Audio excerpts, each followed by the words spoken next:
संत चोखामेळा यांची पालखी सोबतच जन्मस्थानाचा विकासही खांद्यावर घेऊन आमदार मनोज कायदे यांचे प्रतिपादन.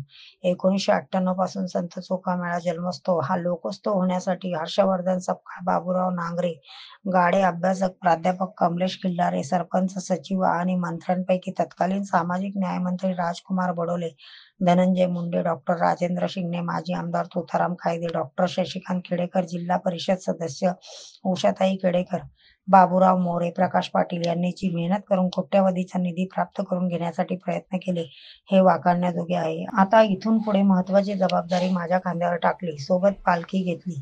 महाराष्ट्राच्या कानाकोपऱ्यात संत चोखामेळा यांचे अभंग पोहोचवण्यासाठी एक नवीन पिढीसाठी दिशा देणारे कार्य करण्यास कटिबद्ध असेल, असे सिंदखेडराजा विधानसभा मतदारसंघाचे आमदार मनोज नंदाताई देवानंद कायदे यांनी संत पालखी नगर प्रदक्षिणा दरम्यान प्राईम मीडिया 24 शी बोलताना सांगितले. प्राईम मीडिया 24 साठी प्रभाकर माटे, बुलढाणा.